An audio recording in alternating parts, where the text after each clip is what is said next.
Ang nakaraan, talagang pinatigas ni Erineth ang kanyang loob sa desisyong iyon. Hindi pa sa ngayon, magmamasid muna siya ng kaunti pa. Wala pang mga mapanganib na hudyat na natutuklasan. Dahil ito ay isang mapanganib na gawain, si Erineth ay mas masigasig kaysa sa sinuman sa pagsubaybay sa Dimensional Gate. Siyempre, ganoon din ang sitwasyon ni Jerome, Vanessa, at ng iba pang mga mages. Sa anumang kaso, kahit hindi buksan ang gate, ang gawain ay magpadala ng mga hudyat sa isang mapanganib na lokasyon. Kaya, sa ilalim ng mahigpit na pagsubaybay, nagpatuloy ang gawain ng pagpapadala ng mga hudyat at pananaliksik upang patatagin ang gate. Sa gitna nito, isang anomalya ang naganap sa gitna ng Dimensional Gate. Isang maliit na liwanag ang kumislap, kahit na hindi ito na-activate dito. Ito ay isang sandaling kasing iglap na parang ang isang maikling saglit ay hinati-hati sa maliliit na bahagi. Napakabilis nyo na walang sinuman dito ang nakapansin. Ano kaya ang susunod na mangyayari? Pagpapatuloy, binibisita ni Claude si Ariel sa lahat ng oras ng araw. Ito ay dahil kailangan niyang makuha ang suporta ng Reyna sa kahit anong paraan. Si Claude ay isang taong itinuo ng buong buhay sa posisyon ng Chancellor. Walang pakundangan niyang binaliwala ang kagustuhan ni Ariel at patuloy itong ginigipit na magpakasal. Siyempre, magalang na tumatanggi si Ariel sa bawat pagkakataon. Malaki ang utang na loob ko sa kamahalan ng dakilang duke. Isang karangalan na lampas sa aking katayuan nang narito lang ako. Paano ko pangangahasang pakasalan ang inyong kamahalan? Sa katunayan, may nararamdaman naman siya para kay Elena. Ngunit sa likod ng pagtangging ito ay ang malalim na pakiramdam ng pasanin at takot. Palaging namumuhay si Ariel nang may mahigpit na kontrol sa kanyang kilos. Naniniwala siya na ang pagpapakita ng kahit kaunting pagkakamali o dodges ay magbibigay ng masamang pangalan sa kanyang guru na si Ghislaine. Namuhay siya ng napakalinis kaya lahat ay kikilalanin siya bilang pinaka-hindi korap na tao sa kaharian. Ipinamigay pa niya ang lahat ng kanyang personal na kayamanan sa mga nangangailangan. Mukha siyang isang monghe na kusang pinili ang pagpepenitensya. Gayunpaman, hindi natitinag si Ariel. Naniniwala siya na ito lamang ang tanging paraan upang protektahan ang reputasyon ni Ghislaine na nagbigay ng kabutihan sa kanya. Ang sabihan ng isang katulad ni Ariel na pakasalan si Elena, ang nakababatang kapatid ni Ghislaine. Ito ay isang bagay na hindi niya matanggap. Pakiramdam niya ay hinahangad niya ang isang bagay na hindi niya dapat pangahasang makuha. Nakuha ko ang titulong ito salamat sa inyong kamahalang dakilang duke, ngunit ang aking pinagmulan ay isang karaniwang tao lamang. Kaya naman, pakiusap, bawiin ninyo ang mga salitang iyon. Pakiramdam ni Claude ay mababaliw na siya. Si Ariel ay kasing tigas ng ulo ng kanyang guro. Bukod dito, matapos siyang kausapin, lumalabas na nabibigatan siya sa isang kakaibang pakiramdam ng pagkakautang. Siya ay isang taong namumuhay ng walang anumang personal na emosyon. Nagngit-ngit ang dila ni Claude at sinabing, "Komandante, nagkakamali ka. Sinasabi ng inyong kamahalan na gusto ka niya, Komandante, kailangan ko pa ba ng ibang dahilan? May nararamdaman ka para sa kanya, hindi ba? Kung wala, hindi ko sasabihin ito. Kahit na, ito ay isang posisyon na hindi ko pangangahasang hawakan. Maging ang pagkakaroon ng ganitong damdamin ay kawalan ng katapatan. Ang pagsuwi ay mas malaking kawalan ng katapatan. Kahit anong mangyari, hindi ko mapapangahasan iyon. Ano, ang kamahalan ba ay ang banal na grail? Masyado ba siyang mahalaga na hindi mo man lang magawang hawakan? Dapat ba akong manood na lang mula sa malayo? Tahimik na namula si Ariel. Pagkakita rito, naisip ni Claude, ang bastos na ito ay hindi rin normal. Bakit walang normal na tao sa kahariang ito maliban sa akin? Isiping balak niyang panuurin na lamang ito mula sa malayo, na pinahahalagahan siya na parang isang tunay na kayamanan. Sinasabing maraming paraan ng pagmamahal, ngunit ang balaking panuurin na lang ang isang tao kapag sinabi nilang gusto kanila ay isang pag-iisip na tanging ang isang taong wasak ang isip ang makakaisip. Hindi naman sa hindi niya ito maintindihan. Kahit wala ang inferiority complex ng pagiging karaniwang tao, ang kabilang panig ay ang nakababatang kapatid ng kanyang iginagalang na guro at hari ng isang bansa. Ang pagtanggap sa kanya gamit lamang ang puso ay magiging napakabigat na pasanin. Bumantong hininga si Claude. Nagsasalita lang ako ng casual bilang kaibigan, gaya ng dati. Walang sinuman sa kahariang ito ang may katayuang mas espesyal kaysa sa iyo. Ikaw ay walang iba kundi ang nag-iisang disipulo ng inyong kamahalang dakilang duke. Maraming hari sa kontinenteng ito, ngunit ikaw ang tanging disipulo ng inyong kamahalan. Wala pang nauna, at wala nang susunod. Kaya, hindi na kailangang mag-alala tungkol sa katayuan. At alam mo na ang labis na pagpapakumbaba ay nakakainis, di ba? Kung ikaw, na nagmana ng lahat ng pananaw ng inyong kamahalang dakilang duke, ay magsasalita tungkol sa agwat ng katayuan ng ganyan, ano na lang ang tingin mo sa iba? Ano na lang ako, isang alipin. Hindi sa hindi ko alam ang iyong pasanin, ngunit tanggapin mo na lang.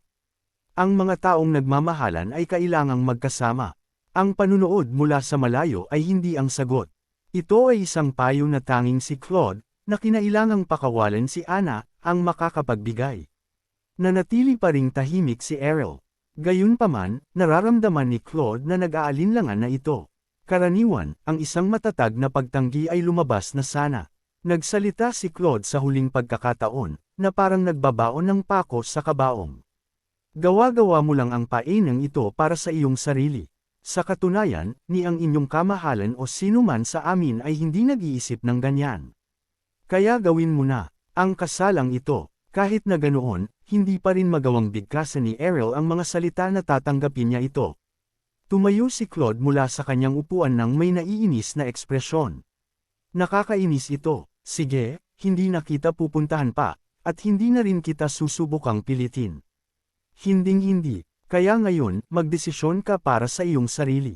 Sa mga salitang iyon, malamig siyang tumalikod at umalis. Naiwang mag-isa, bumantong hininga si Errol habang nakatingin sa bintana. Tiyak na gusto rin niya si Elena, ngunit hindi siya sigurado kung dapat ba niyang ipahayag ang mga nararamdamang iyon. Guro, ayos lang ba talaga na gawin ko ito? Kung nakakuha lang sana siya ng pahintulot ni Ghislaine, malugod niya itong tatanggapin. Ngunit wala na si Ghislaine dito. Ang pag-iisip na baka hindi matutuwa ang kanyang guro sa kasalang ito ay nagpahirap sa kanya na magkaroon ng lakas ng loob. Tinanggap siya nito bilang disipulo at binigyan ng todo-todong suporta, ngunit ang pagpayag sa kanyang pakikipag-isang dibdib sa nakababatang kapatid nito ay isang ganap na ibang kwento.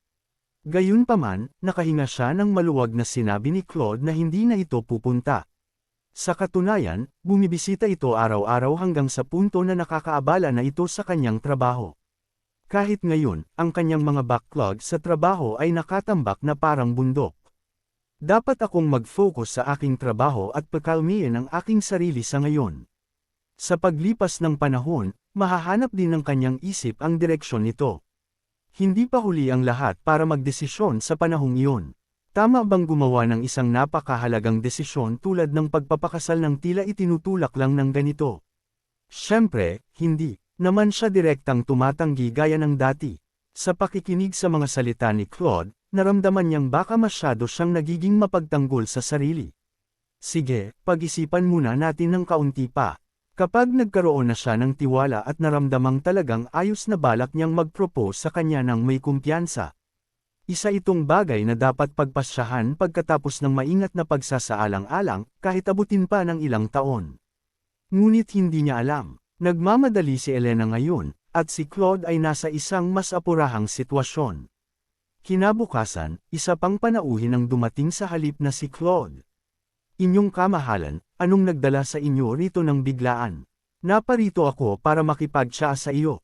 Ang taong dumating upang makita si Errol ay walang iba kundi si Gillian, na naging Commander-in-Chief ng hukbo ng kaharian.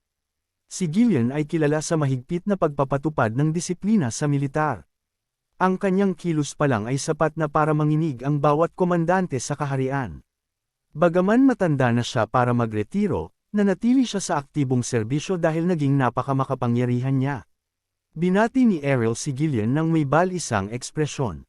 Nanatiling tahimik ang dalawa sa loob ng mahabang panahon. Sinubukan ni Gillian na magbukas ng ibang paksa bago pumunta sa punto, ngunit wala siyang partikular na masabi. Natural lang iyon. Si Errol, isang taong may malinis na karakter, ay pinamamahalaan ng hukbo ng walang kahit isang pagkakamali. Ang trabaho ni Errol ay napaka-perpekto kaya kahit si Gillian ay hindi nag-aalala tungkol sa Capital Defense Command. Wala ring dapat pag-usapan tungkol sa militar. Dahil sa kanyang personalidad, nahihirapan din siyang makipag-usap tungkol sa maliliit na bagay. Sa huli, nagbigay si Gillian ng isang awkward na ngiti at inilabas ang paksa. Nga pala, Ginoo, kailan mo balak magpakasal? Nagkakaedad ka na, hindi ka ba dapat magsimulang maghanap ng makakapareha? Biglang naalala ni Errol ang kanyang kamusmusan. May mga nakatatandang kapatid at kaibigan sa nayon na nanatiling walang asawa hanggang sa tumanda. Sila ang mga tumatanggi sa mga alok ng kasal na isinaayos ng kanilang mga pamilya. Sa tuwing mangyayari iyon, kukuyugin sila ng mga nakatatanda sa nayon at uulanan ng sermon, tinatanong kung kailan sila magpapakasal. Sa kanyang batang isipan, tila nakakatawa at nakakaaliw ito, ngunit ang maranasan nito mismo ay parang nakakabaliw. Nagsalita si Gillian na may kunwaring seryosong ekspresyon. Mukhang medyo naguguluhan ang inyong kamahalan nitong mga araw. Kung wala kang intensyon, sabihin mo sa akin ngayon din. Ako mismo ang magsasabi sa inyong kamahalan. Sa ganoong paraan, mailalan ng inyong kamahalan ang kanyang sarili sa mga usapin ng estado lamang. Hindi. Ako ay, natuliro si Errol, hindi sa wala siyang intensyon, kundi dahil kulang siya sa tiwala at hindi sigurado kung dapat ba niyang gawin ito. Ako, hindi ko pa sigurado. Hinampas ni Gillian ang kanyang kamay sa mesa at nagsalita ng may mahigpit na ekspresyon. Paano mo inaasahang mamuno sa isang hukbo sa ganyang pag-aalinlangan sa puso? Ano pong kinalaman nito sa hukbo? Hindi nakinig si Gillian sa mga salita ni Errol. Basta't sigurado kayong gusto ninyo ang isa't isa, iyon lang ang mahalaga. Bakit ka ba napakapili? Ang kasal ay isang bagay na kung ang isang panig ay nag-aalangan, ang isa ay dapat tumuloy. Noong bata pa ako, isa akong mersenaryo at wala akong balak magpakasal, pero ehem. Kahit ano paman, tanggapin mo na lang. Madalas akong dadaan dito para tingnan ang nararamdaman mo. Kung magpapatuloy ka sa hindi pag-concentrate sa trabaho sa ganitong kalagayan, hindi ko na ito mapapalampas. Naramdaman ni Errol na naagrabyado siya. Hindi ba't ang mga tao sa paligid niya ang pumipigil sa kanya na mag-focus sa kanyang trabaho? Alam naman ito ni Gillian sa totoo lang, kaya hindi na siya nagdagdag pa at nagmamadaling umalis sa headquarters. Plano sana niyang pagbantaan si Errol ng pagbibitiw, ngunit hindi niya magawang gawin ito. Naparito siya para hikayatin si Errol dahil humingi ng tulong si Claude at naiintindihan niya ang nararamdaman ni Elena, ngunit gaya ng inaasahan, ang ganitong uri ng trabaho ay hindi bagay sa kanyang personalidad. Kinabukasan, wala ng oras si Errol para asikasuhin ang kanyang trabaho, lalo na ang pag-isipan ang sitwasyon. Dahil ito kay Kauro, ang komandante ng First Corps ng hukbo ng kaharian, at si Lucas, ang komandante ng Second Corps, ay dumating para bumisita. Hoy, Errol, maayos ka lang ba? Tara, uminom tayo ngayon. Naparito kami para ipakilala ka sa isang babae. Lalaki ka na, hindi ba? Dapat kang kumilos na parang isa. Ang ating Errol ay lumaki na ng husto. Naging superhuman ka na, at ngayon ay komandante ng depensa na nagbabantay sa pinakamahalagang kabisera. Wow, parang iyakin ka lang noong bata ka pa. Anyway, ngayon kailangan mo lang sumunod sa iyong mga kapatid. Hindi na bago ang makita ang dalawang ito na kumikilos ng ganito. Tutal, sinusubukan na nilang sirain ang bait ni Errol sa kahit anong paraan mula pa noong unang panahon. Nagkataon lang na ang tiyempo ay napaka-perpekto kaya ito ay nagiging pabigat. Nagtanong si Errol ng may walang buhay na ekspresyon. Hindi ba kayo nagtatrabaho? Nagkibit-balikat ang dalawa at sumagot. Walang magawa. Tumatakbo naman ito ng maayos ng mag-isa, di ba? Sa katunayan, ang dalawang ito ay hindi partikular na angkop bilang mga komandante. Gayunpaman, malakas sila ng higit sa karaniwang isipan. Kaya nilang wasakin ang isang ordinaryong kaharian ng mag-isa, nang walang anumang tropa. Ang kanilang simbolikong katayuan bilang mga superhuman ay sapat na para bigyang katwiran ang paglalagay sa kanila sa posisyon ng Legion Commander. Ang mga mahuhusay na komandante ay kayang humawak ng pamamahala ng unit at utos sa tropa. Siyempre, direkta silang nag-uutos tuwing may mga special training sessions. Ito ay dahil, sa lahat ng bagay, sila ay mahusay sa pagsasanay na natutunan nila kay Ghislaine. Dahil hindi naman special training day at may oras sila, tinayra ng dalawa si Errol ng todo gaya ng dati bago sila umalis. Isinasantabi ang kahilingan ni Claude, ang asarin si Ariel ay sadyang napakasaya para sa kanilang dalawa. May elemento rin ng mas matinding pang-aasar sa kanya ngayon, alam na kung magpapakasal siya sa Reyna, hindi na nila ito mapangangahasang biruin. Simula ng sumunod na araw, ang mga mahahalagang tao sa kaharian ay patuloy na bumibisita kay Ariel. Hindi makapag-concentrate si Ariel sa kanyang trabaho at naging mukhang hapo sa bawat araw. Doon lamang niya na-realize kung ano ang nangyayari. Itinutulak ako ng counselor sa aking limitasyon. Dapat sana ay nagduda na siya nang sabihin ng mapilit na lalaking iyon na hindi na siya pupunta. Nakalimutan niya ng lubusan, kahit na alam niyang hindi kailanman susuko ang taong iyon. Dahil sa pagkatalo kay Claude sa unang pagkakataon, naintindihan na rin ni Ariel kung bakit ganoon kasama ang reputasyon ni Claude. Dahil sa pagod ng isip, wala ng enerhiya si Ariel para mag-alala o mag-isip. Dapat ko na bang bugbugin ang bawat taong pumupunta rito para makita ako? Sa isang sandali, nagkaroon pa siya ng masamang kaisipang iyon. Sa katunayan, napakaraming malalakas na tao para magawa iyon. Bukod dito, hindi siya ang tipo ng tao na gagawa niyon. Sa huli, sumuko na siya. Kalimutan na ang kasiguraduhan o kung ano paman, tila mas mabuti pang magpakasal na lang. Kumuha siya ng panulat ng may blankong ekspresyon. Ito ay para sumulat ng liham ng pagsuko kay Claude. Kaya naman, ang pagtanggap sa kasalang ito gaya ng nais ng counselor. Siya, na nagsusulat ng liham ng may pagod na mukha, ay biglang huminto sa pagkilos. Tinitigan ni Ariel ang kanyang isinulat sa mahabang panahon, pagkatapos ay bigla itong pinunit, pinagpatong-patong, at pinunit muli, inuulit ang prosesong ito. Ang papel ay agad na nagkapira-piraso at nagkalat sa sahig. Huminga ng malalim si Ariel. Dahan-dahan niyang kinuha muli ang kanyang panulat. Kahit na itinulak siya ni Claude sa sitwasyong ito sa pamamagitan ng pagpapakilos sa mga tao. Kung kailangan niyang gumawa ng isang napakahalagang desisyon, hindi dahil may nagtulak sa kanya, kundi dahil lamang sa kanyang sariling puso. Trabaho man ito, away o pag-ibig. Ang isang lalaki ay dapat laging ganoon. Iyon ang kanyang natutunan. Kaya naman sinimulang ilabas ni Ariel ang mga damdaming pilit niyang pinipigil sa loob ng mahabang panahon. Inyong kamahalan, pakiusap, tanggapin ninyo ang aking puso na matagal na kayong minamahal. Noong una kitang makilala, inyong kamahalan. Hindi huminto ang panulat ni Ariel. Ang mga damdaming kinimkim niya ay maingat na inukit sa papel, ngunit nang may katapatan. Matapos tapusin ang liham, tinitigan niya ito ng matagal. At tahimik niya itong itinupi at isinuksok sa kanyang dibdib.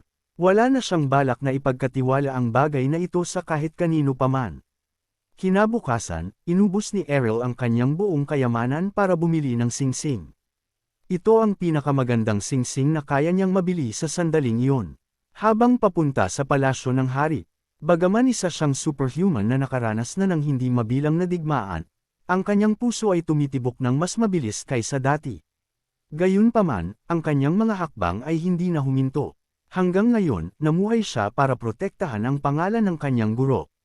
Ngunit sa pagkakataong ito lamang, naglalakad siya para sa kapakanan ng kanyang sariling puso. Tumayo si Ariel sa harap ng mga pintuan ng palasyo. At matapos huminga ng malalim ng muli, dahan-dahan siyang naglakad patungo sa pinto. Para sa mahal niya, para ipaabot ang kanyang nararamdaman ng direkta. Matapang na tumuloy si Ariel para makipagkita kay Elena. Si Elena ay nasa courtyard ng palasyo. Matapos makakuha ng pahintulot para sa isang audience, naglakad siya roon ng may mapang utos na hakbang. At sa wakas, nakita na niya si Elena. May hawak siyang mga dokumento at nakikipag-usap sa kanyang mga ministro. Tumama ang sikat ng araw sa kanyang gintong buhok. Sa nakitang iyon, kumabog ang puso ni Ariel. Ang problema ay hindi lamang ang mga ministro kundi pati na rin ang maraming mga kabalyero at tagapaglingkod ang naruroon. Lahat sila ay nakatingin kay Ariel nang may pag-usisa, nagtataka kung ano ang nangyayari.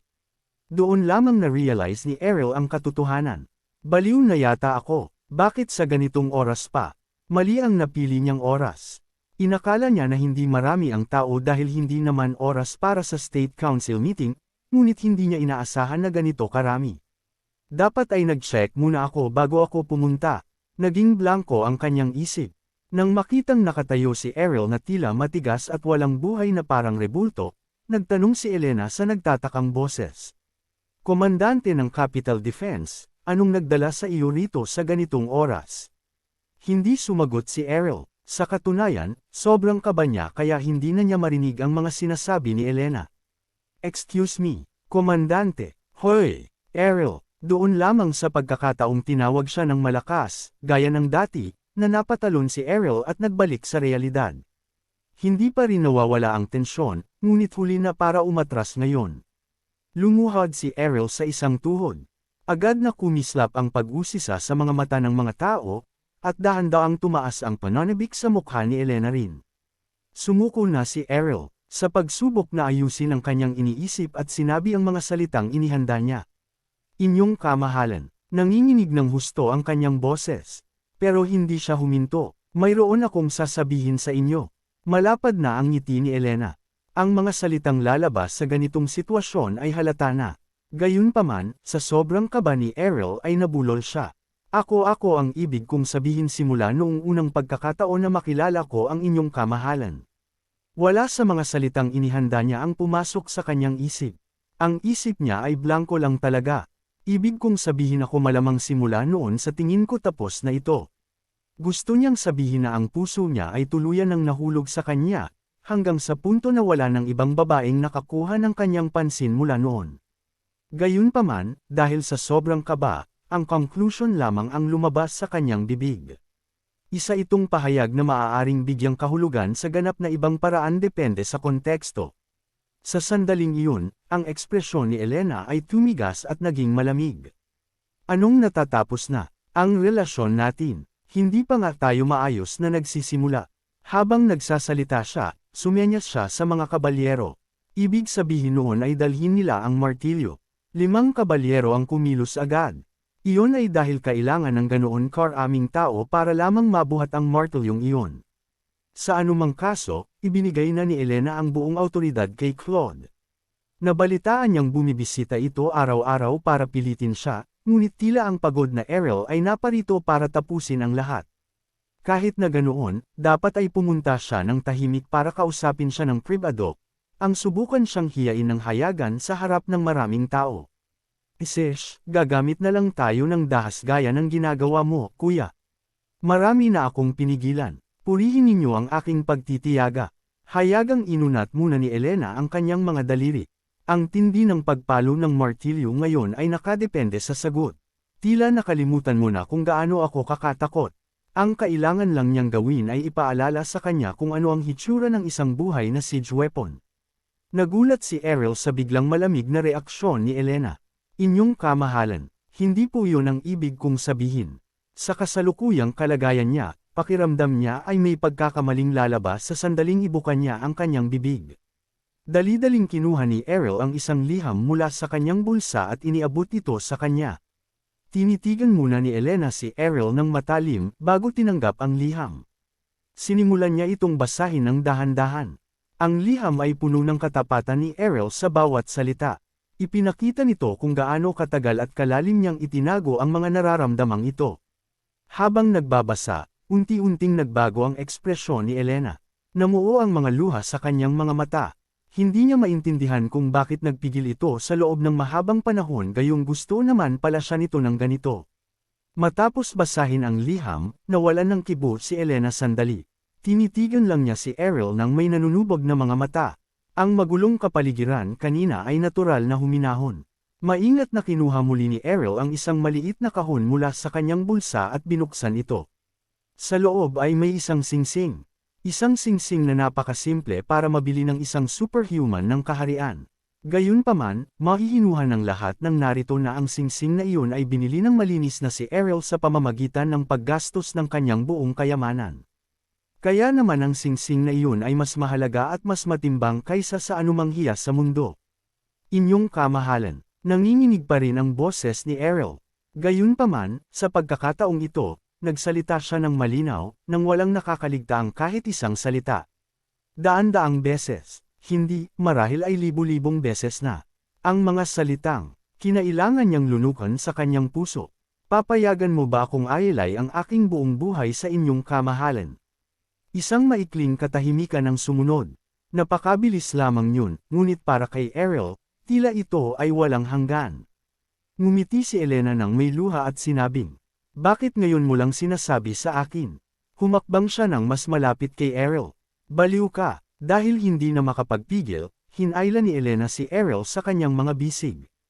May mga tunog ng pagkagulat na sumabog sa paligid.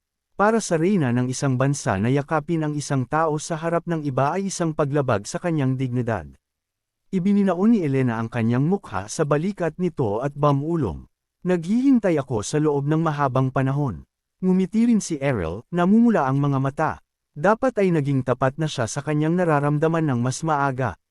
Nakaramdam siya ng pasasalamat at paumanhin sa kanya dahil sa paghihintay sa kanya ng napakatagal. Huminto si Elena at inilahad ang kanyang kamay. Isinuot ni Errol ang singsing sa kanyang daliri gamit ang nanginginig na mga kamay. Sa sandaling pumasok ang singsing sa kanyang daliri, ngumiti ng maliwanag si Elena. "Hindi ka na makakatakas ngayon." Nagpatuloy siya sa mahinang boses. "Dahil akin ka na." Tumango ng mabilis si Errol. Pagkatapos, tumayo siya mula sa kanyang upuan at niyakap ng mahigpit si Elena.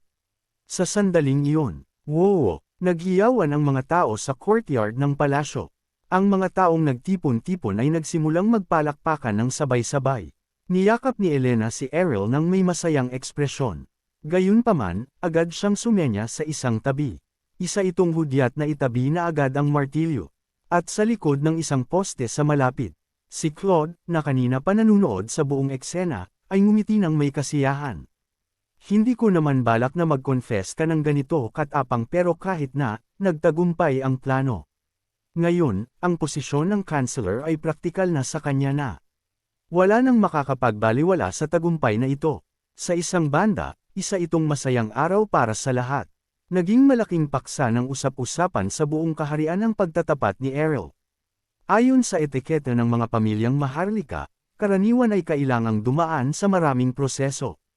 Lalo na itong totoo para sa pamilya ng hari.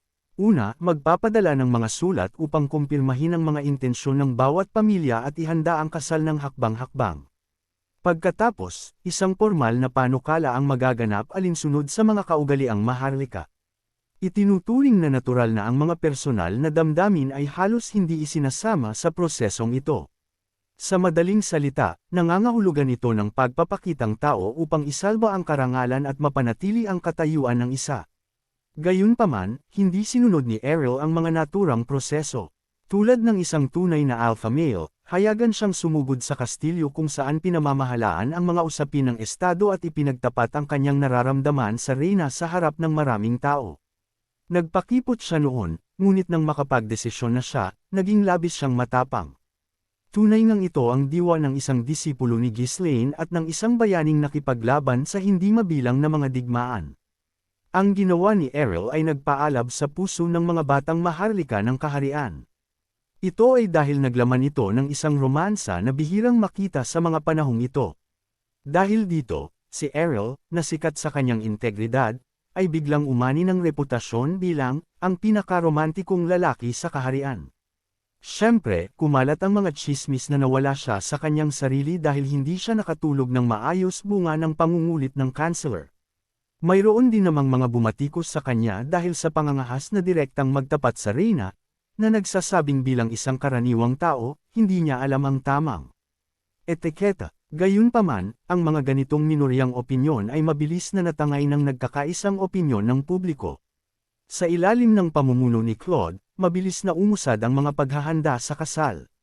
Si Jerome, na nabaon sa kanyang pananaliksik tungkol sa Dimensional Gates, ay matagal na tumawa nang marinig ang balita.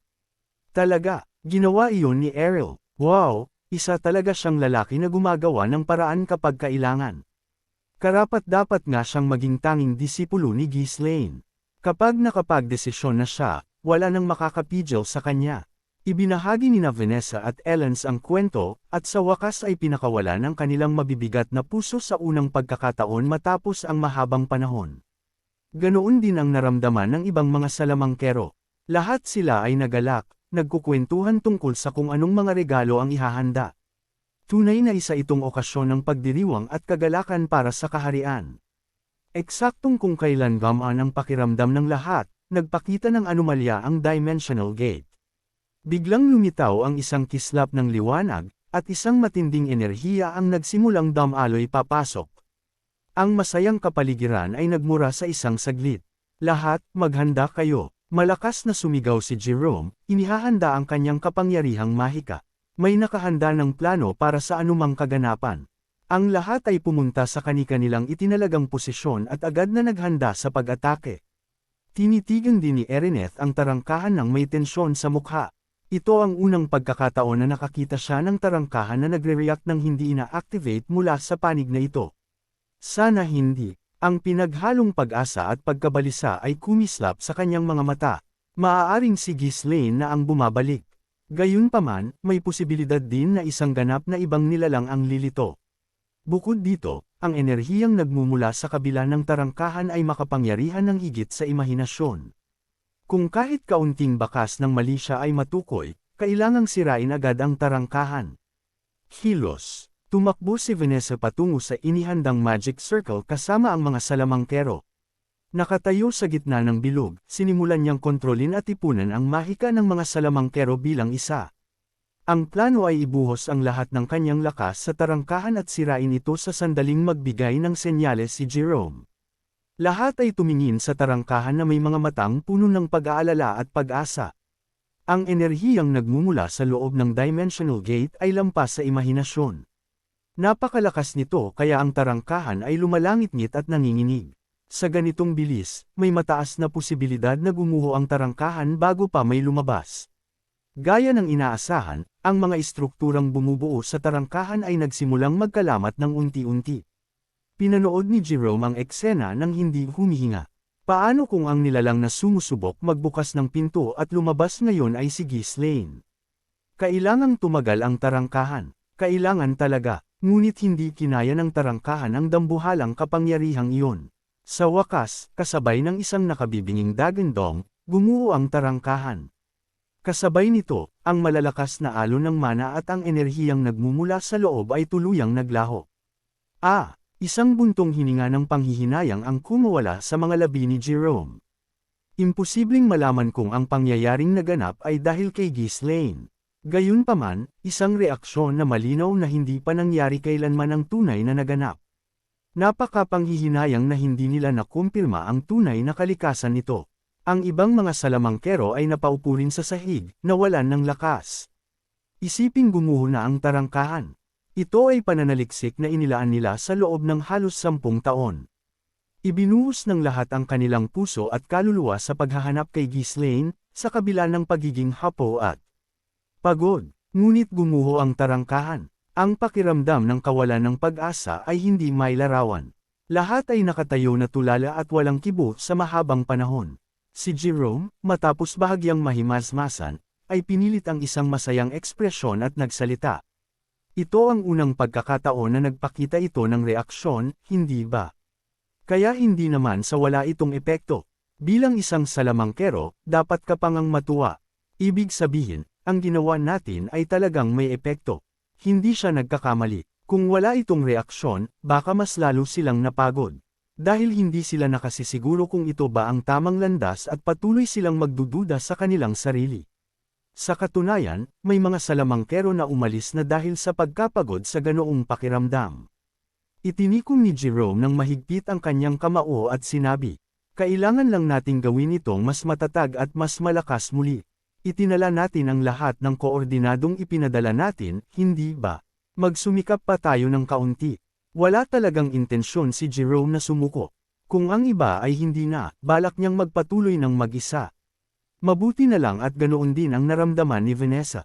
Bagaman parami ng parami ang mga salamangkero na iniiwan ang pananaliksik sa paglipas ng panahon, hanggat ang dalawa sa kanila ay nananatili, makakapagpatuloy pa rin sila. Tiningnan ni Erineth si Jerome nang may tingin na puno ng awa, ngunit kasabay nito ay pagmamalaki. Astian, ganoon din ang naramdaman mo, hindi ba?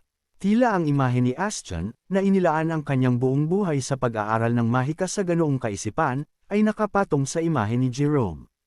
Nagpasya ang mga salamangkero na magpahinga muna sa kanilang pananaliksik sa ngayon. Nasira ang tarangkahan, at ang kasal ng Reyna ay nalalapit na. Nagpasya silang gamitin ang pagkakataong ito para lubos na makapagpahinga, at kapag tapos na ang kasal, itatayo nilang muli ang tarangkahan at itutuloy ang pananaliksik. Dahil doon, tinipon ng lahat ang kanilang mahahalagang gamit at umalis patungo sa kabisera. Naiwang ganap na walang laman ang lugar, walang sinumang natira. Gayunpaman, sa lugar kung saan nasira ang tarangkahan, ang mga kumukutitap na butil ng mana ay tahimik na nagkakalat. Sa gitna ng kabisera ay nakatayo ang isang dambuhalang obelisk na pumapaibabaw sa langit. Ang ibabaw nito ay siksik na nakaukitan ng hindi mabilang na mga pangalan. Sila ang mga pangalan ng mga nasawi sa digmaan laban sa simbahan ng kaligtasan. Bukod dito, hindi lamang isa ang obelisk. May mga obelisk sa bawat mahalagang lokasyon sa buong kabisera at kaharian. Mariing hiniling ni Ghislaine na wala ni isang pangalan ang makaligtaan. Nangangahulugan ito na ang mga sakripisyo ng mga taong magkakasamang nagligtas sa mundo ay hindi dapat malimutan kailanman. Salamat sa pagbibigay diin ni Ghislaine mula pa noong una, ang mga tala tungkol sa kanila sa Fenris ay maayos na nakadokumento.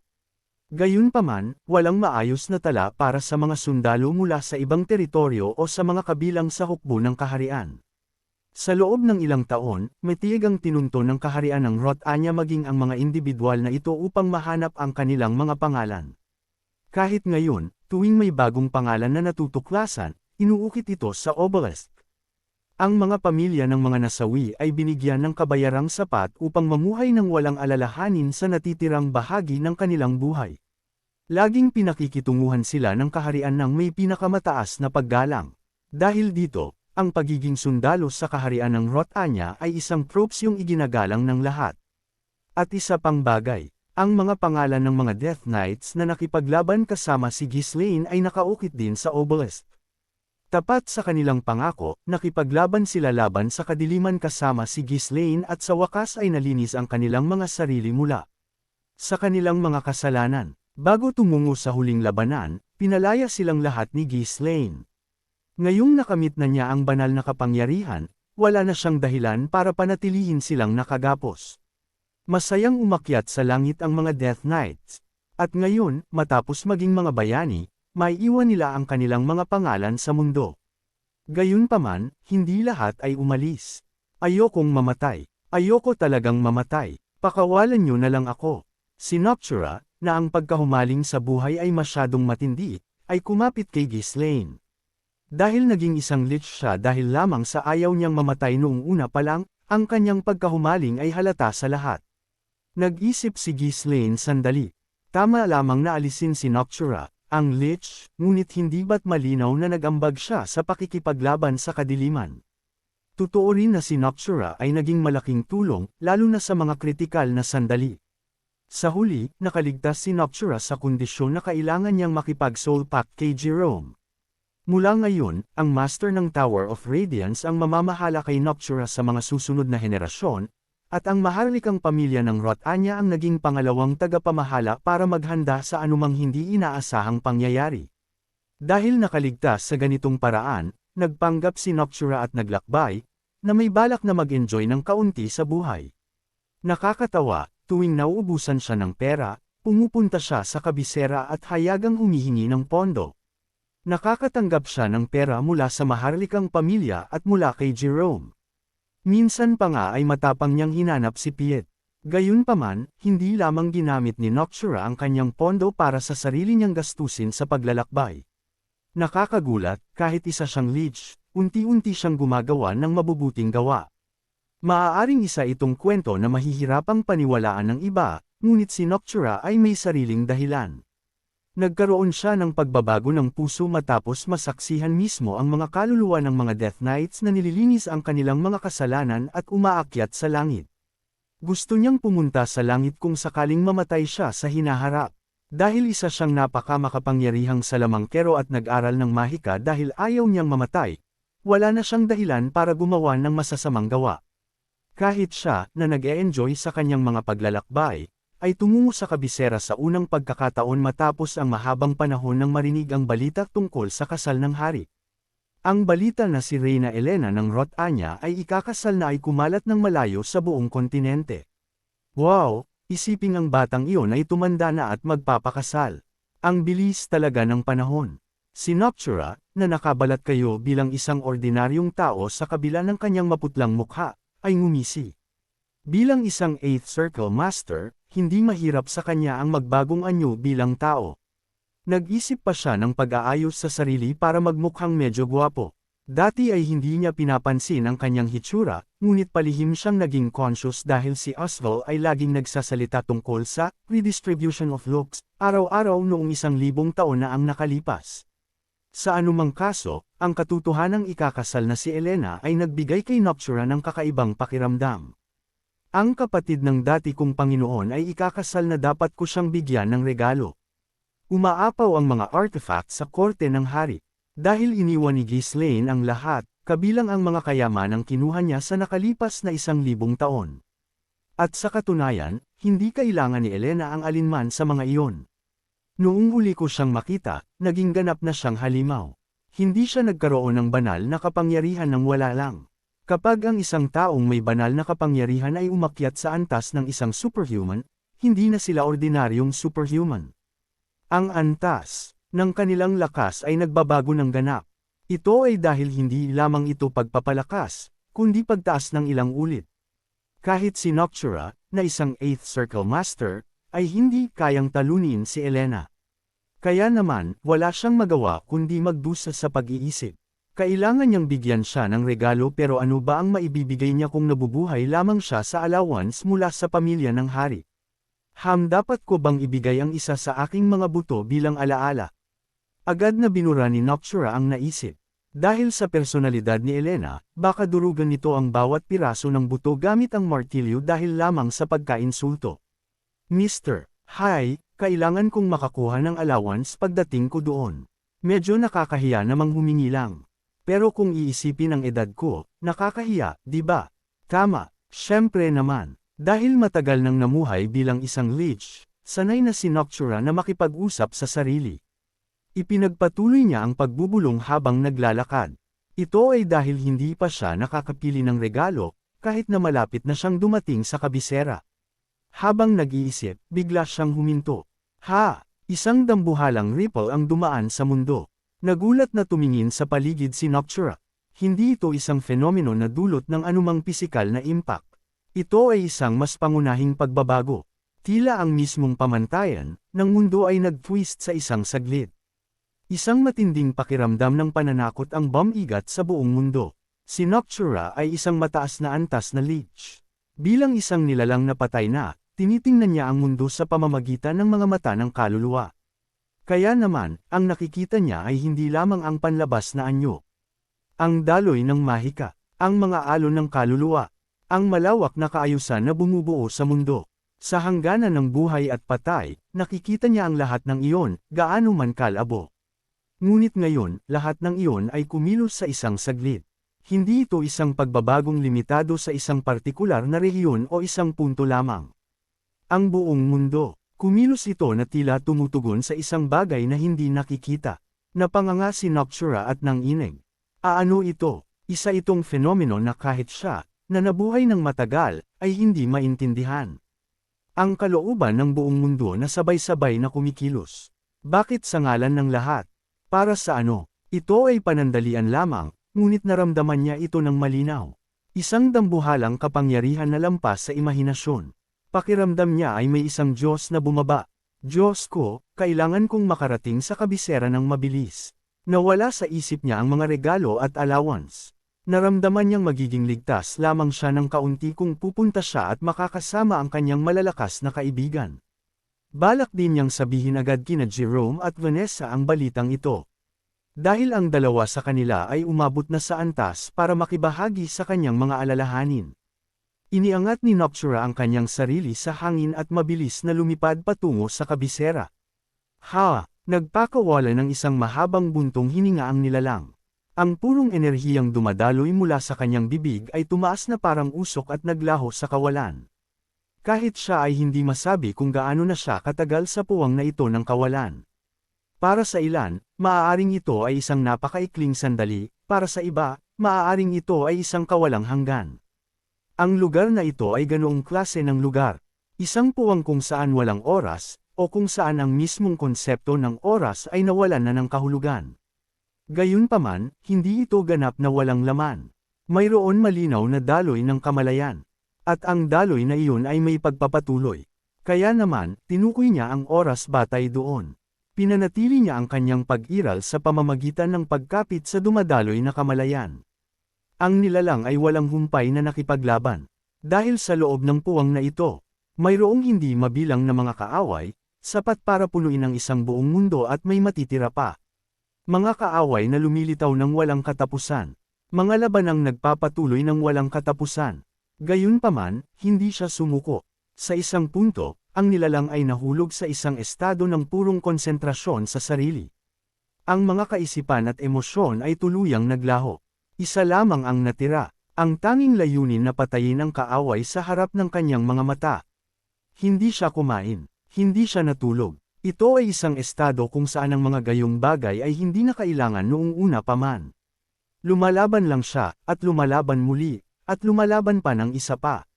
Sa gitna ng walang katapusang labanan, ang pakiramdam ng oras ay tuluyang naglaho. At pagkatapos, sa isang tiyak na sandali muli, eksaktong kung kailan ang dahilan ng kanyang pakikipaglaban ay naging malabo na at nakalimutan na niya ang kanyang ginagawa. Lahat ng mga kaaway na narito ay tuluyan ng naglaho. At siya, ay naging tanging nilalang na natira sa kawalang ito. Noon pa man ay isa na itong labanang hindi mapapanalunan. Bagaman hindi pa lubos na nawawala ng pag-asa si Ghislaine na makabalik, wala siyang magagawa kundi maghinuhan ng ganoon. Ito ay dahil mayroong hindi mabilang na mga nilalang dito na nakarating na sa antas ng transcendensya. Taglay nila ang kapangyarihang maihahambing sa mga dragon, at ang ilan sa kanila ay higit pa rito. At mayroon pang isa. Ang kanilang Panginoon na si Earnhardt, ay isa na nakahakbang na ngayon patungo sa dambana ng isang Diyos. Kinaladkad sa puwang ng kawalan, si Earnhardt ay nagngit-ngit sa galit. Walang saysay ang maghari bilang Diyos dito. Ang walang katapusang nanunuot na mali siya at kahampaan. Malinaw na hindi may iwasang maduraj nito ang isipan ng sinuman. Kahit ang isang Diyos, balang araw. Ghislaine, nayanig ang kalawakan sa kanyang puot. Gagawin kitang hindi patay at hindi rin buhay, at pipilitin kitang manahan sa walang hanggang pagdurusa. Ibinuhos ni Earnhardt ang lahat ng kanyang kapangyarihan kay Ghislaine. Dito, ang kanyang kapangyarihan ay higit pa sa imahinasyon. Hindi na kailangang mag-alala na guguho ang kanyang katawan. Hanggat umiiral siya sa puwang na ito, ang katawan ng Demon God ay muling binigyang kahulugan bilang isang konseptong malapit sa immortalidad. Gayunpaman, hindi namatay si Ghislaine. Hindi rin siya natamba ng ganoon na lamang. Sa halip, nagawa niyang lumaban sa mga nilalang sa lugar na ito hanggang sa huli. Ito ay dahil sa sandaling pumasok siya. Naramdaman ni Ghislaine na ang lahat ng mga Kedana, na gumagapos sa kanya ay tuluyan ng naglaho. Ang responsibilidad na protektahan ang isang tao. Ang tungkulin na pasanin ang lahat. Ang pagpilit sa sarili na huwag sumuko kailanman. Ang mga bagay na ito ay walang katapusang humubog sa kanya at naging puwersang nagdala sa kanya sa kasalukuyang antas. Ngunit kasabay nito, ang mga ito rin ang mga Kedang pumipigil sa kanya na sumulong. Subalit ngayon, hindi na kailangang isuot ang mga Kedang iyon. Naprotektahan ko na ang dapat protektahan. Hindi ko rin binitiwan ang hindi dapat bitawan. Kaya naman, hindi na kailangang mag-alala pa. Lahat ng kadena ay tahimik na naputol, bago pa man sila mapigilan ni Ghislaine. Wala nang natira para pigilan siya. Matapos makamit ang kaliwanagan, tahimik na ibinuka ni Ghislaine ang kanyang bibig. Earnhardt, ang kalayaang nakamit ko ay tila medyo iba sa iyo. Iba ito sa kalayaan ni Earnhardt, na sapilitang pumutol sa lahat ng ugnayan dahil sa pagnanasa. Ito ang tunay na kalayaang nakamit ng isa na nagprotekta sa lahat ng kanyang minamahal. Iyon ang dahilan kung bakit wala ni isang bakas ng natitirang panghihinayang sa puso ni Ghislaine. Sa sandaling makumpirma niya ito, agad niyang nalampasan ang kanyang antas. Sa bawat Kedang naglalaho, ang kapangyarihan ni Ghislaine ay lumalago ng mabilis. Isa itong pakiramdam na ang kanyang mismong pag-iral ay itinataas sa isang mas mataas na antas. Ngayon, karapat-dapat na siyang tawaging Diyos ng pakikipaglaban. Ang kidlat at apoy na pinakawalan ni Ghislaine ay gumuhit sa kawalan. Ang impact pa lamang nito ay naging sanhi upang ang mga mas mababang Diyos mula sa ibang dimensyon ay sumabog, dahil hindi na nila mapanatili ang kanilang anyo. Ang kapangyarihang ito ay higit pa sa simpleng pagkawasak, nagpapataw din ito ng mga bates sa puwang na ito. Sinubukan ni Earnhardt na baligtarin ito.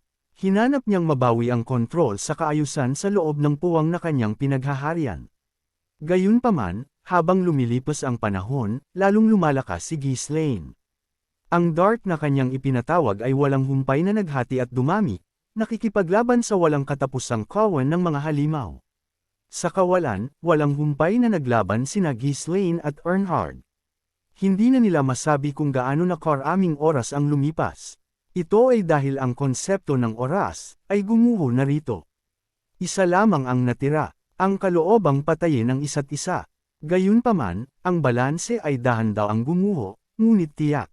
Ang hindi perpektong si Earnhardt ay hindi nagawang malampasan sa huli si Ghislaine, na malapit na sa perpeksyon.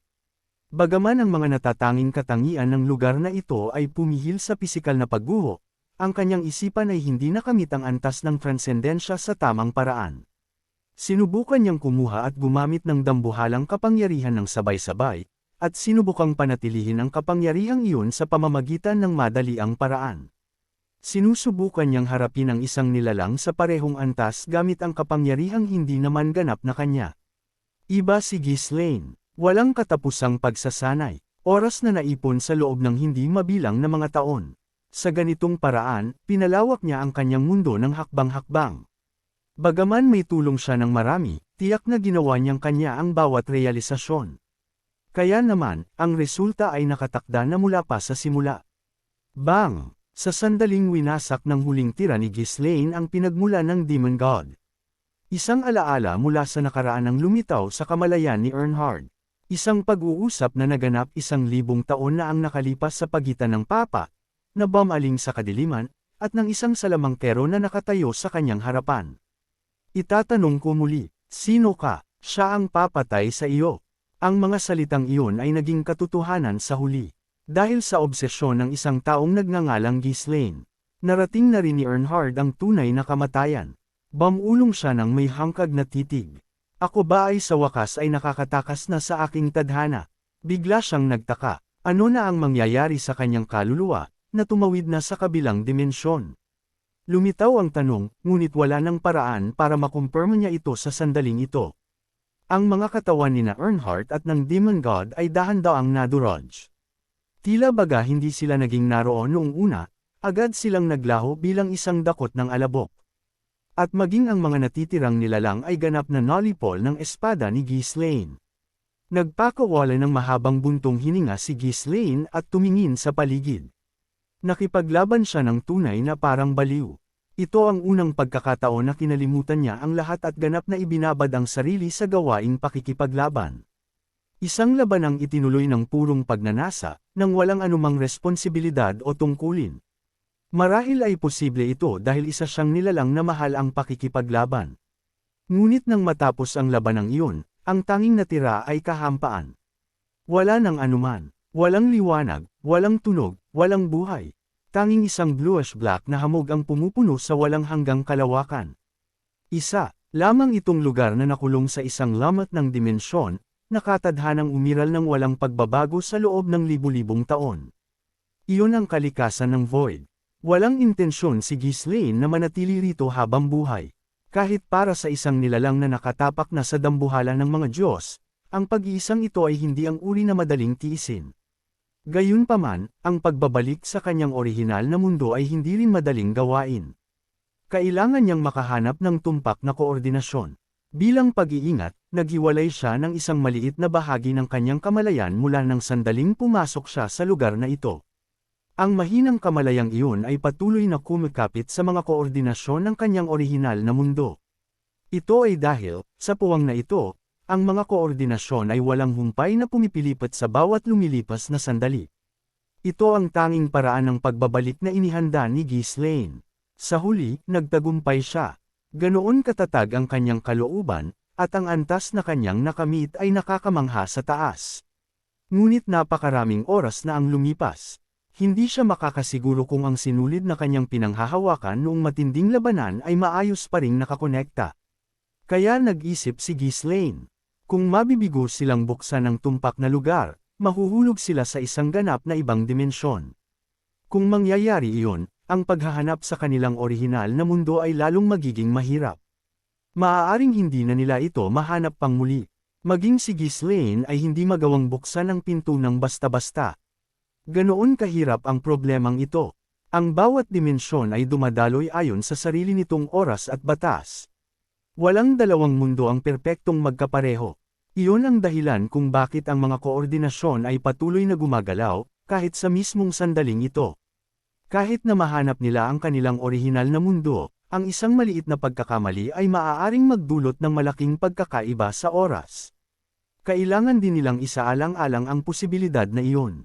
Nagsalita si Dark kay Ghislaine na malalim ang iniisip. Master, ituloy nyo na. Ano ang kinatatakutan nyo? Kayo ang bagong silang na Diyos ng pakikipaglaban. Paano kung mapunta tayo sa isang ganap na ibang mundo? Maaaring hindi na natin mahanap muli ang mundo natin. Kung gayon, magsimulan na lang tayo ng bago roon. Wala tayong katapat. Ang bagong mundo ay maaaring maging isang napakakakaibang lugar. Maaaring mahirap manirahan doon, o puno ito ng mga halimaw. E di ubusin natin silang lahat at pumunta sa iba. Ano ang inaalala nyo? Napatawa si Ghislaine sa pagiging simple ni Dark. Wala na ring panganib sa orihinal na mundo. Ang pinagmula ng kadiliman ay naglaho na, at ang mga natitirang kaibigan ay sapat ang lakas para walang makagalaw sa kanila. Kaya, sa katunayan, hindi na kailangang mag-alala. Kahit hindi na siya bumalik, magagawa nilang mamuhay ng ganap. Marahil ay tama na asahan na ang kanyang mga kaibigan ay mamumuhay ng masaya sa natitirang bahagi ng kanilang buhay kung nasaan man sila. Gayunpaman, hindi pa rin tinalikuran ni Ghislaine ang kanyang pusong tao. Tumanggi pa rin siyang mapasama sa itinadhana ng universo. Dahil tapos na ang labanan, lumabas na siya sa estado ng self-engravings. Sa sandaling iyon, hindi mabilang na emosyon na matagal nang natutulog ang nagsimulang bumugso ng sabay-sabay. Gusto ko silang makita, ang mga mukhang iyon, ang mga boses na iyon, ang mga tawang iyon, kaya naman gusto kong bumalik. Dahil sa nararamdamang ito, hindi makagalaw si Ghislaine ng padalos-dalos. Wala siyang pagpipilian kundi magpatuloy sa pag-iisip hanggang sa makasiguro siya, habang pinalilipas niya ang oras nang walang patutunguhan ng ganoon. May isang bagay na sapilitang bumutas sa pader ng dimensyon at tumawid. Habang nagko-concentrate siya, nang kaunti pa, nakaramdam siya ng mahina ngunit pamilyar na amoy ng mana. Mabilis itong sinundan ng kamalayan ni Ghislaine. At di nagtagal, na-realize niya kung saan ito nanggaling. Posible kayang kinilabutan ang kanyang buong katawan. Walang duda na ito ang mana mula sa sarili niyang mundo. Paano sa ngalan ng lahat? Hindi ito eksaktong nagbukas ng pinto. Gayunpaman, sa pilitan itong gumawa ng isang maliit na lamat at pumasok sa loob. Naglaho ang lamat sa isang saglit, ngunit hindi pinalampas ng kamalayan ni Ghislaine ang maikling pagbabagong iyon. Doon lamang nahulaan ni Ghislaine. Ang kanyang mga kaibigan ay nagpapadala ng mga senyales para mahanap siya. Dahil ang lamat na iyon ay halos perpektong tumama sa koordinasyong matagal na niyang kinakapitan. Kayo talaga. Bahagyang sumikip ang lalamunan ni Ghislaine sa emosyon. Kung paanong hindi siya sumuko, hindi rin sumuko ang kanyang mga kaibigan. Ngumiti siya ng masaya at kumilos agad. Ang mga koordinasyon ay nagbabago pa rin sa real time, ngunit ang paghuli at pagbubukas sa mga ito ay hindi na problema. Ang mahalaga ay ang pagtiyak na naroon ang kanyang mga kaibigan. Hindi na kailangang humingi ng pahintulot sa mga Diyosa. Ang problema ay ang paghahanap sa mundo, kung nahanap na niya ito. Hinawi ni Ghislaine ang kalawakan gamit ang dalawang kamay. Isa na siyang nilalang na may kakayahang sapilitang magbukas ng mga dimensional gate. Agad na bumuhos ang isang napakaliwanag na liwanag mula sa punit na lamat na parang isang pagsabog. Huminto si Ghislaine sa kanyang paglakad sandali. Pagkatapos, dahan-dahan siyang lumingon. Isang tahimik na kawalan. Isang mundong walang anuman. Sa katunayan, ang Demon God at ang mga nilalang na kabilang sa kanya ay nagsumikap lamang ng walang humpay para mabuhay. Nagsumikap silang makatakas sa nasirang mundo at sinubukang makalaya sa kanilang tadhana sa kahit anong paraan. Gayunpaman, sa proseso, nawala sila sa landas at naging korap. Hindi lingid sa kanya ang kanilang pighati. Dahil narating na ang isang hindi masukat na taas na antas, Sa huli ay nakaramdam din si Ghislaine ng habag para sa kanila. Bumulong si Ghislaine ng mahina. Kung magkakaroon ng pagkakataon, ipinahatid niya ang kanyang tapat na damdamin sa bakanteng espasyong ito. At sa pagkakataong ito, nang walang kaunting pag-aalinlangan, inihagis niya ang kanyang sarili sa liwanag. Sa araw ng kasal ng reyna, isang tunay na dambuhalang pulutong ng tao ang dumagsa sa kabisera. Ang mga kalsada patungo sa palasyo ng hari ay siksikan na sa mga tao. Umakyat sila sa mga bintana, bubong, at maging sa mga puno para lamang makakuha ng pwesto. Lahat ay nagtipon para saksihan ang kasal. Hindi mabilang na mga bandila ang walang hanggang kamakaway sa kalsada sa harap ng palasyo. Ang mga kabalyero ng kaharian ay nakahanay sa magkabilang panig ng kalsada. Ang kanilang kumikinang na baluti at mga sibat ay nagniningning ng nakakasilaw sa sikat ng araw. At sa gitna nila, ang inihandang prosesyon ay nagsimulang gumalaw ng dahan-dahan. Wow! Nagsisimula na, sigaw ng isa, at sumabog ang mga hiyawan mula sa lahat ng direksyon. Ang unang nakita ay ang prosesyon ng mga sugo, envoys, na ipinadala mula sa iba't ibang bansa. Ang mga sugo ay nauuna sa opisyal na prosesyon upang ipakita ang kapangyarihan ng kaharian. Ang mga karwaheng napakaganda ng dekorasyon ay sunod-sunod na dumaan, at sa ibabaw ng mga ito, ang mga gintong kahon at mga kaba na puno ng hiyas ay nakatambak na parang mga bundok. Ang lahat ng ito ay mga regalo sa kasal na ipinadala mula sa bawat bansa. Wow! Magkano kaya ang halaga niyan? Gaya ng inaasahan, ang ating reyna ang pinakamalakas. Ang kaharian ng Rotanya ang pinakamahusay. Patuloy ang kwentuhan ng mga tao, hindi maitago ang kanilang paghanga at pananabik. Gayunpaman, ang mismong prosesyon ay hindi pa lumilitaw. Ang mahabang prosesyon ng mga sugo ay huminto sandali. Pagkatapos, ang dambuhalang mga pintuan ng kastilyo ng hari ay dahan-daang bumukas. Ang mabigat at umaalingaw-ngaw na tunog ay tila nagdedeklara ng pagsisimula ng seremonya. Agad na nakatutok ang paningin ng lahat sa isang direksyon. Ang mga bandilang may sagisag ng lobo ay kamakaway, humahawi sa hangin. Sa ilalim ng mga ito, ang mga Knights of Fenris, na nakasuot ng itim na baluti, ay nagpakita na. Naghiyawan ang madla sa nakita. Wow! Ang Knights of Fenris iyan. Narito na ang Knights of Fenris. Mga bayani ng kaharian. Sila nga ang pinaka-espesyal na pangkat ng mga kabalyero sa kahariang ito. Ang mismong simbolo ng lakas ng militar nito. Sa araw na tulad nito, natural lamang na sila ang mamuno sa unang prosesyon ng kaharian. Si Gordon, na biglang naging Grand Master ng Knights of Fenris, ay nakatayo sa unahan ng may mataas na noo. Kasunod niya, ang mga kabalyero ay bumuo ng linya, mukhang marangal at kahanga-hanga. Ang kanilang karingalan ay nagdulot sa mga nanunood na mapigilan ang kanilang hininga. Nang matapos ang prosesyon ng mga knights, isang lalaki ang sa wakas ay nagpakita. Isang lalaking nakasuot ng coat of arms ng Knights of Fenris sa ibabaw ng isang malinis na itim na robe. Siya ay si Errol. Sa pinakamahalagang araw na ito, pinili niyang isuot ang sagisag ng Knights of Fenris, na siyang pinakamahalaga sa kanya. Sumakay si Errol sa kanyang kabayo at bahagyang kumaway sa madla. Lalong lumakas ang mga hiyawan. Wow! Isang tunay na lalaki, Errol. Siya ang lalaking hayagang napaibig ang reyna. Ang pinakaromantikong lalaki sa kaharian. Naghalo ang tawa at hiyawan sa mga tao. Bahagyang ngumiti si Errol, mukhang medyo nahihiya, ngunit tumungo pa rin para batiin ang madla. Sa magkabilang panig niya ay nakatayo ang dalawang lalaki na may mga ekspresyong tila kalahati na ng kanilang kaluluwa ang lumisan sa kanilang katawan. Ang komandante ng First Legion na si Kauro, at ang komandante ng Second Legion na si Lucas. Bilang parusa sa pangungulit kay Errol, ang dalawa ay itinalaga sa mabigat na tungkulin bilang mga best men ng ikakasal. At pagkalipas ng isang sandali, isang tao ang lumitaw sa mga hagdan ng kastilyo ng hari. Isa itong tao na nakasuot ng napakagandang robe. Napakagandang gintong berda ang nagpapalamuti sa puting robe. Isang mahabang pulang kapa, ang simbolo ng maharlikang pamilya, ang nakalaylay sa kanyang mga balikat. Ang korona ng kaharian ng Rotanya ay nagniningning sa ibabaw ng kanyang ulo. Elena Ferdiam, ang reyna ng kahariang ito at ang bida ng kwento ngayong araw. Sa sandaling lumitaw ang reyna, ang kabisera na puno ng ingay ay tumahimik na parang mahika. At sa gitna ng hindi mabilang na madla, isang lalaking nakamaskara ang tahimik na nakatitig sa kanya. Abangan!